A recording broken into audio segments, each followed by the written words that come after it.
Hi, welcome to Quid Pros Quo. I'm Rin. And I'm Zac. And today we are starting a new series, which is all about world building.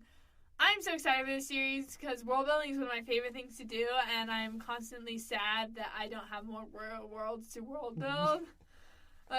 Because I've talked before about my novel ecosystem and the carrying capacity of my novel ecosystem. I don't remember which episode that was in, but if you've been a long-time listener, you may remember that. So I know I can't start more worlds, but my worlds are all pretty fleshed out as far as world building goes, so eventually I will get to do new worlds. Anyways, I love world building. Zac, talk to us. What is world building? So world building is the process of constructing the setting that your story takes place in. And this can consist of a lot of different aspects, and it's relevant in all forms of fiction, not just, speculative fiction with alternate worlds. So fantasy, sci-fi. It's also relevant inside of realistic fiction. It's relevant inside of historical fiction. It's all about defining those details, finding those details out. When you're doing something like historical fiction or contemporary fiction, it's more of a research thing, whereas if you are doing it for a secondary world, it's more of a production thing. Mm. Some of the aspects that you might consider when you're world building are things like economics and trade, the cosmology, magic systems, the geography of the world, government, religion, culture. All of those things get wrapped up into world building. And for that reason, world building rewards broad knowledge and friendships with librarians, because librarians know how to get you to the information that you need for your world building stuff. Yes, I say I'm just a big fan of being friends with everyone you can, asking them about their profession. If I ever go back to my space opera sci-fi, I am going to come to you because you are going to have a degree in astrophysics, so you're seeking a degree in astrophysics, and I'm like, Zac could tell me if this is feasible. I could. Yeah. I very much could. Yeah. Excellent. So be friends with people, ask them about their expertise. If you Pick their brain. Pick their brain. If you are a humanities person, make some STEM friends. I just joined a new writing Discord, and in the introduction section, I was like, I'm a STEM girly, so hit me up, especially for environmental world building, because I know a lot about temperatures and climates and stuff, because I was an environmental scientist and a biology major in college. Yeah. When you're looking at world building, there's lots of terminology that goes along with world building. We're going to break down a couple of different things right here. First thing that I'll talk about is top-down versus bottom-up. Top-down is when you are starting with, you start with the star, and then you go to the planet, and then from the planet you drill down kind of thing. So you're starting at very high level, going down into the details. Bottom-up is saying this is where the characters live right now, and building out from there. So if I want them to, for example, in the short story that I'm currently editing for publication, I knew that I wanted them to be inside of a rainforest, and I wanted there to be a mountain range, and I wanted there to be a desert on the other side. And so that was the detail that I started with, and then I build up where I say, okay, how do I build the geography around that to accomplish that goal kind of thing. So you can go top down, bottom up. That's one of the terms that you need to be aware of. Another one that may be helpful for you is hard versus soft world building. Rin, do you want to walk us through this? Yeah. So the first place I heard of this, and I don't know if he's the person who originated it, was Timothy Hickson on Hello Future Me on YouTube. Also known as Hello Future Me on YouTube. He's not on Hello Future Me. That doesn't make any sense. Where hard world building is detail-oriented and soft world building is more for the vibe. Yep. You leave holes in your world building for the reader to fill in. I think this, he was inspired by Brandon Sanderson's hard and soft magic systems, and that's where he got these worlds. If you want to a hard world building, again, you should get Brandon Sanderson, who is very solid, very detail-oriented. He's got maps galore and just all appendices. Scary, actually. It's scary how hard his world building is. Where soft world building is more like Studio Ghibli, and this is Yep. an example that Tim Hickson uses in his videos. Is like you get just a sense of wonder and the vibes. If you think of like Spirited Away, you don't really know why the water rises so much and how it becomes an ocean when it was like barely even a creek. Yep.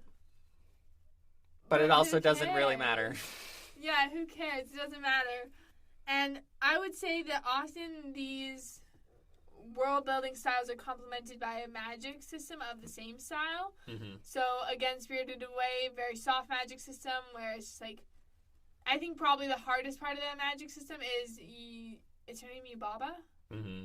Yeah, Yubaba has to, she's like, oh, if someone asks for a job, I have to give them a contract. Right. Or if you don't eat food in the spirit world, you will disappear in the spirit world. Right. So those are probably the two hardest parts of like Spirited Away's magic system. Whereas again, like Brandon Sanderson or like the end of the Harry Potter series, yeah, charts, so many charts and glossaries. Yeah, it's oh my god, it's insane. That's not a hard and fast rule, though. If you think about, so Middle Earth is a good example of hard world building because there's so much detail. So much detail. But the magic system is very soft, right? You can't really describe, like, even if you were to ask, like, what does the ring do? That is more ambiguous inside of the books than, you know, if you ask, what does the Elder Wand do inside of Harry Potter? It's more fleshed out. Same thing where it's like, so what can Gandalf do with his magic? And it's like, well, inside of the movie, it's like a flashlight. You know, you have that kind of ambiguity going on right there. So oftentimes the hard versus soft distinction in magic will follow what's going on with the world building, but sometimes it's flipped. Another good example of hard world building with soft magic is Game of Thrones. Not that I know anything about Game of Thrones. I don't either. I couldn't have even told you it was soft magic. Yeah. More soft magic in Game of Thrones with the hard world building. You learn something new every day, right? The next thing I want to talk about is inferred world building, and this is like the iceberg theory, and it's like a lot of people are like, okay, there's 10% of the iceberg above water, and the other 90% of it is below water, and like as a writer, readers only see 10%, but you should know all 100% of it. Mm-hmm. Inferred world building is like the peak of the iceberg without the rest of it, or the hollow iceberg. Yeah. Where you have just enough below the surface of the water to make people think you have all 100% of the iceberg, but really it's not all there. Yeah, so an example from a property that I know and love is Star Wars, right? In the first Star Wars movie in publication order, A New Hope, Obi-Wan makes one off comment about the Clone Wars, okay? One off comment about the Clone Wars. And then we come back, 20, 30 years later, and we have, 7 seasons of content about the Clone Wars, plus 2 feature-length films. One of them is longer than the other, but they're both about the Clone Wars. And then on top of that, you have various spin-off series that are going on within the Clone Wars as well. So you just have that one detail at the very beginning that is later fleshed out and is later filled in. So you can think about it as like George Lucas puts this hollow iceberg into this one piece of dialogue inside of A New Hope, and then he goes in later and fills in the iceberg. That's a perfectly legitimate world-building technique. Yes. And I would say that speaks to, not to bring in Brandon Sanderson again, I do this every time. I've just taken his class so much. He's been a very big influence on my writing, like meta-knowledge. But he has his laws of magic, and I think the third law also applies to world building. Like, expand what you have before you add something new. Mm-hmm. So, like, instead of, like, making something new, they took that one-off comment about the Clone Wars, and they drilled down it into hours and hours and hours and hours and hours and hours of content. I am in the middle of a Star Wars timeline rewatch, and I'm just slogging through the Clone Wars because it's so long. And I don't have time to watch TV, but it's okay.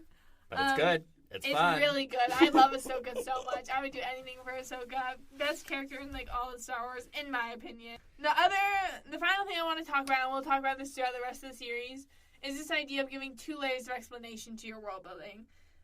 The first layer of explanation being, like, explain the specific problem, so just enumerate what the specific problem is. And the second layer is, like, an explanation of that problem, like, why that problem is, like, not a problem.